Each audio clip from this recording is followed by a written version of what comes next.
माना डी एक पूर्णांकीय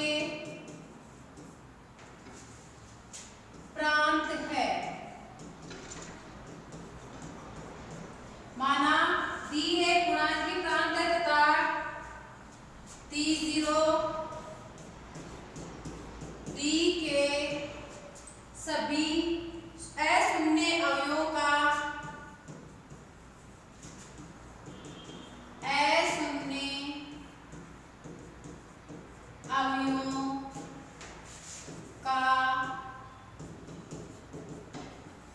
समुच्चय है। हमने क्या मान लिया, इसलिए हमें पूर्णांकीय प्रांत दे रखा है ना इसमें, तो मान लिया डी क्या है, पूर्णांकीय प्रांत है और जो D0 है वो डी के जो अशून्य अवयव है ना उनका क्या है, एक समुच्चय है। ठीक है, इसके बाद में देखो इनका हम क्या बनाएंगे, एक सेट बनाएंगे, यानी कि D क्रॉस D0 बराबर क्या बनेगा आपका AB such that A belongs to be D, A belongs to D तथा B belongs to D0। जैसे हमने 7th थ्योरम में किया था ना, वहां हमने लिया था MA, जहां M बिलोंग कर रहा था आपका Z में और A बिलोंग कर रहा था R में। वहां था हमारे Z क्रॉस R, यानी कि Z क्रॉस R में हमने एक लिया था सेट, वो था MA, A बिलोंग कर रहा था R में और M बिलोंग कर रहा था Z में। ठीक है, आगे देखो D क्रॉस D0 का एक सेट बना लिया। इस समुच्चय में द्विचर संबंध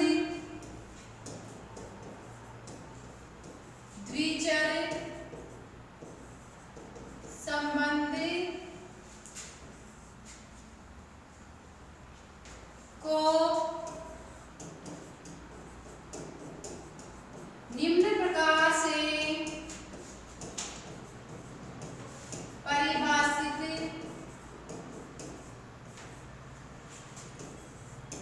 किया गया है।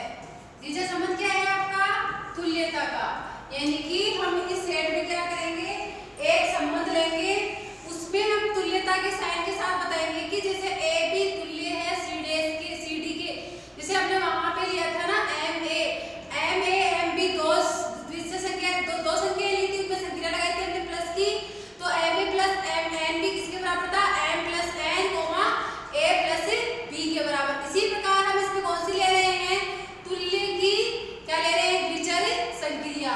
तो वो द्विचर संक्रिया हमारी किस प्रकार होगी कि ए बी सी डी बराबर किसके होगा, ए डी बी सी के। If and only if A D बराबर बी सी, यानी कि ये हमें संक्रिया लगानी है। ये संक्रिया लगाने के बाद में हमारे पास क्या आना चाहिए कि ए डी बराबर किसके आना चाहिए, बी सी के बराबर। जब हम करेंगे साहचर्यता बंधनशीलता इन सब का जब नियम लगाएंगे तब हमें यही जो द्विचर संक्रिया है यही लगानी है, कौन सी, तुल्यता वाली। अब आगे देखो, अब हम सिद्ध करेंगे कि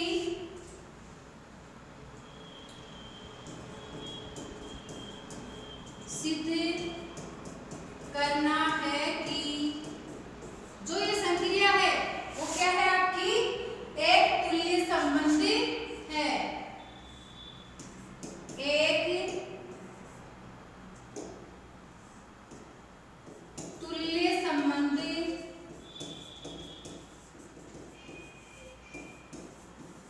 है। तो देखो तुल्यता संबंध के लिए हमें जो किसी भी संक्रिया को अगर तुल्य प्रूफ करना है तो इसके लिए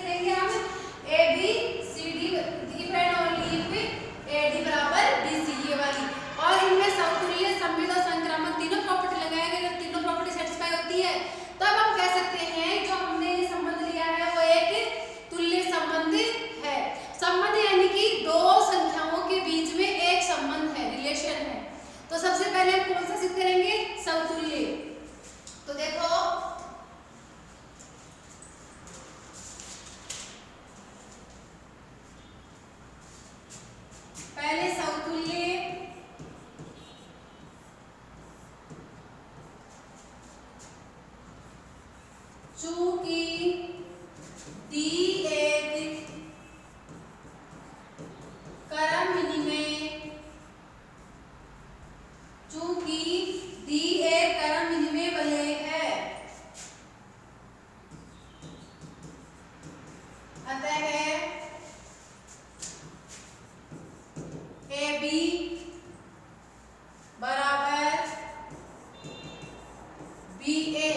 इससे क्या लिख सकते हैं,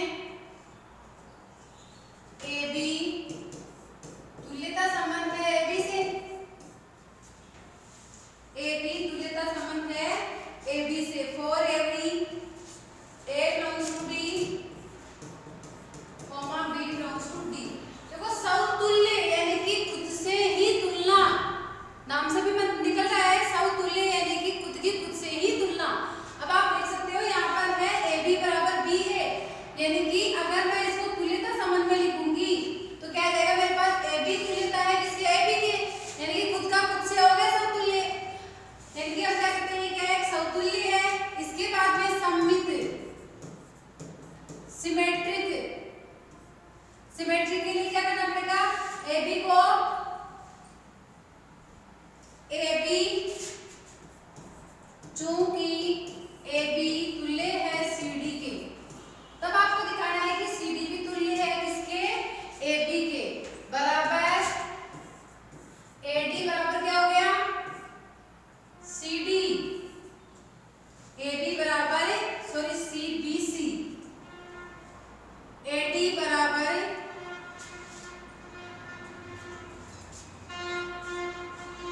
डी तो आ गया ना, बी रह गया हमारा, ए डी बराबर बी सी बराबर, इसको मैं क्या लिख सकती हूँ, ये कौन से नियम का फॉलो करता है, मैंने क्या कहा था, डी क्या है, एक क्रम विनिमय वलय है, तो क्रम विनिमय वलय से क्या आ जाएगा, सी डी बराबर किसके आ जाएगा, डी ए के,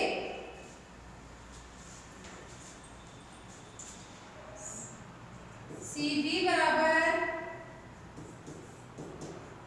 डी ए, तो इसको मैं क्या लिख सकती हूँ, सी बी को, यानी कि सी कोमा डी तुल्यता संबंध है बी ए कोमा बी की, अर्थात हमने क्या लिया कि ए बी तुल्यता संबंध है सी डी के, जिस बराबर किसके हो जाएगा, ए डी बराबर बी सी की, तो ए डी इसमें क्या है, क्रम विनिमय है, चूंकि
तुल्यता संबंधी है। तो आगे देखो, आता है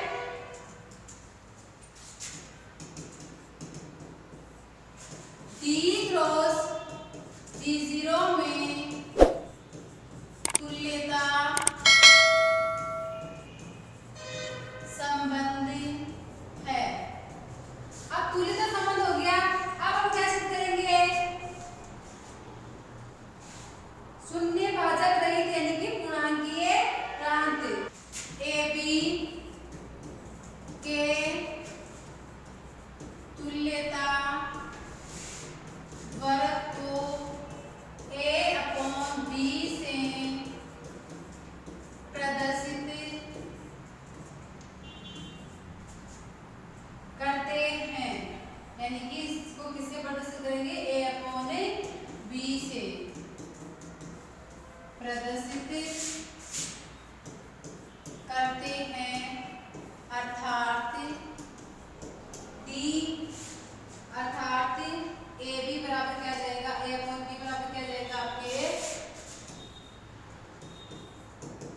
CD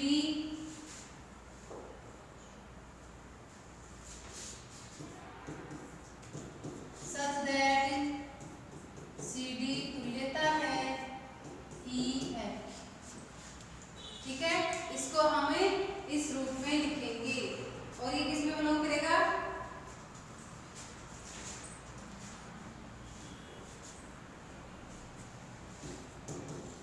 belongs to D cross D0। Okay, अब आगे देखो, माना F बराबर A/B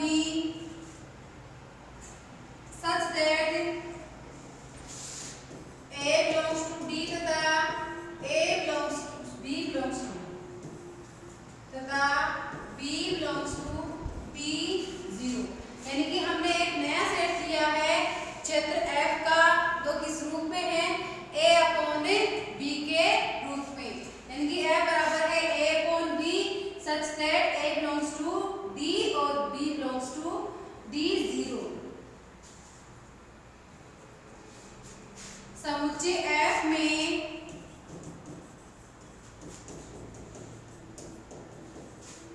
योग व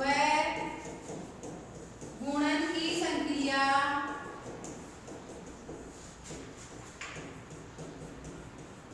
निम्न प्रकार है।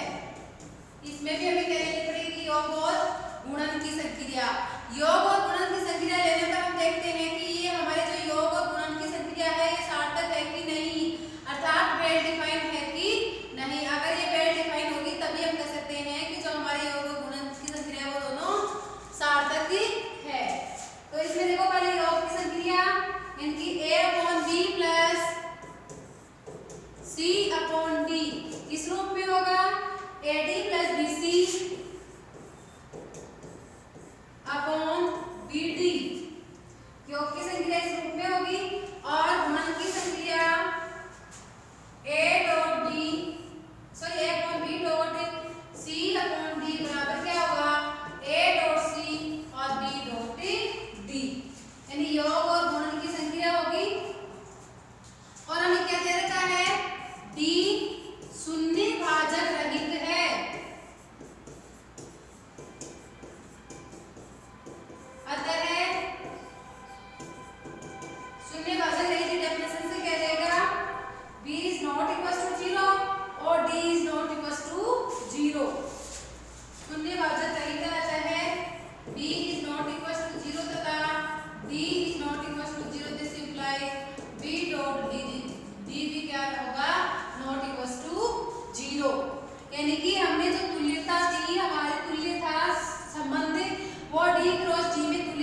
करते हैं कि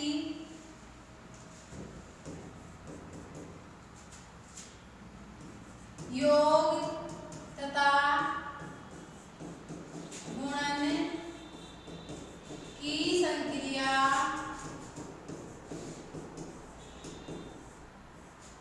सार्थक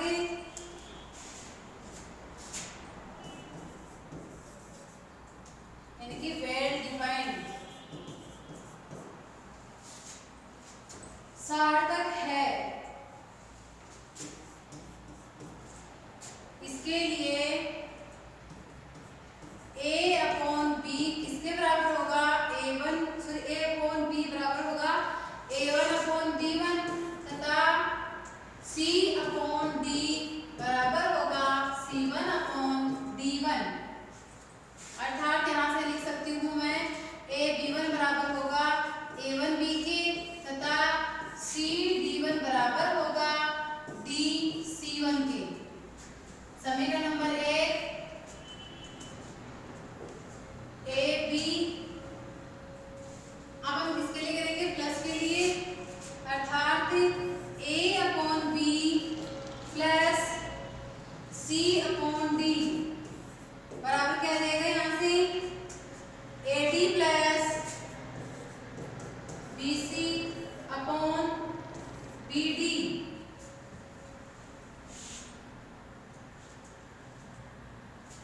सॉरी, ये किसके बराबर है? A1/B1 plus C1/D1। यहाँ आएगा आपका AD प्लस BC बराबर होगा BD के बराबर A1D1 प्लस B1C1। किसके बराबर होगा? B1D1 के। ओके, कुछ ही नहीं किया हमने, A B इनके जो तुल्य था उनको रख दिया और दोनों का एलसीएम लेके सोल्व कर दिया।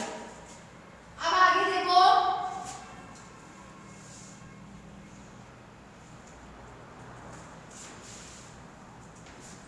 यहाँ आ जाएगा आपका AD प्लस BC B1D1 बराबर A1D1 प्लस B1C1 और BD क्रॉस मल्टीप्लाई करते हैं दोनों को।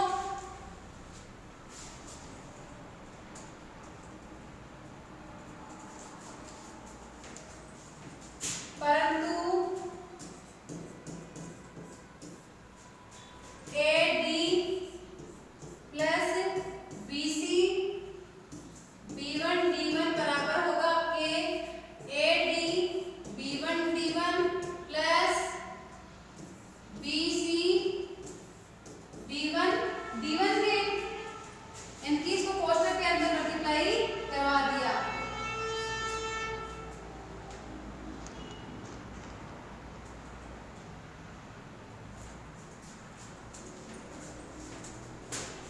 फिर A क्या आ जाएगा? बराबर AD/B1 D1 plus BC/B1 C/B1 D1। तो यहाँ से B1 और ये क्या आपका D1, तो B1 किसके बराबर है? इसमें कौन सा नियम लग रहा है? करंट नियम हमारा B1D D1 प्लस यहाँ आ जाएगा C/B1 C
यानी कि ए B1 और C D1 दोनों की क्या रख दी हमने, वैल्यू रख दी।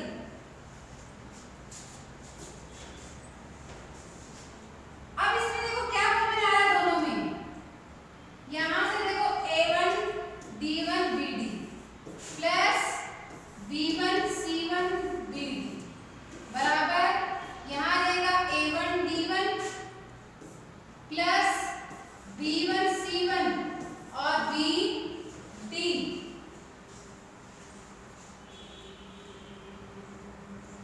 अतः हम कह सकते हैं कि जो हमारी योग की संक्रिया थी वो देखो हमने ये लेके सोल्व किया है और हमारे पास ये आ गई और यहाँ पे भी क्या थी, यही थी। अतः हम कह सकते हैं कि योग की संक्रिया के लिए ये क्या है, हमारा सार्थक है। अतः योग संक्रिया देखो हमने कुछ ही नहीं किया है, हमने ए बी बराबर किसके ले लिया, A1 B1 के और CD बराबर ले लिया C1 D1 के। फिर पहले हम कौन सी संक्रिया कर रहे हैं, फिर हमने इसको क्रॉस मल्टीप्लाई करवा दिया। तो सबसे पहले योग की संक्रिया को सार्थक सिद्ध कर देते हैं। इसके लिए A B प्लस बराबर किसके होगा, CD के, अर्थात A1 B1 plus C1 D1 के। इन दोनों का एलसीएम ले लिया और क्रॉस मल्टीप्लाई करवा दिया। अब हम सिद्ध करेंगे कि जो हमारा AD plus BC B1 D1 है क्या ये इसके बराबर है, यानी कि A1 D1 plus B1 C1 BD के। अगर इसको सॉल्व करते हुए हम बता देते हैं कि ये इसके बराबर है तो हम कह सकते हैं कि जो हमारी योग की संक्रिया वो सार्थक है। तो इसमें हमने क्या किया कि AD plus BC B1 D1 किसके बराबर है, AD1, यानी कि इसको हमने मल्टीप्लाई करवा दिया। फिर इन दोनों के साथ ब्रैकेट में ले लिए इन दोनों को CB1, फिर इसमें कर्विंग में नियम लगा दिया, यानी कि B1T और B1C। फिर इसमें हमने साथ ही नियम लगा दिया, यहाँ हमारा C D1 और यहाँ आ गया A B1। तो A B1 की वैल्यू मेरे पास है A B1 C1 C D1 की वैल्यू मैंने समीकरण 1 से इनमें पुट कर दी। फिर इसमें BD कॉमन आ रहा दोनों में, तो BD को कॉमन ले लिया और अंदर बच गया A1 D1 plus B1 C1। ये तो किसके लिए हो गया, योग के लिए। अब हमें किसके लिए करना है, गुणन के लिए, यानी कि अतः है योग संक्रिया सार्थक है। अब आगे देखो गुणन संक्रिया के लिए पुनः A upon B dot C upon D किसके बराबर है, A1 upon B1 dot C1 upon D1 के बराबर। अर्थात यानी कि AC B1 D1 किसके बराबर आनी चाहिए, BD बराबर आनी चाहिए A1 C1 और BD के। इसके लिए देखो परंतु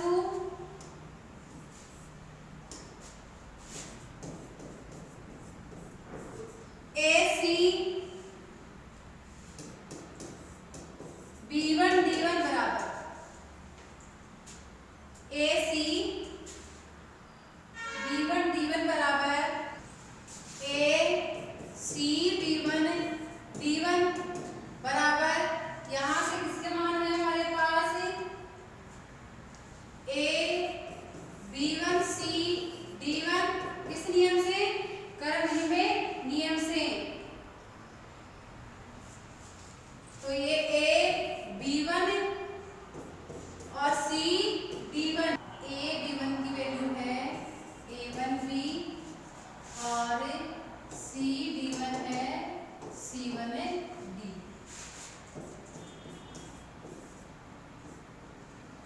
यहाँ कर्विंग में नियम लग रहा है आपका, यानी कि B A1 और यहाँ आ जाएगा C1D। तो इससे B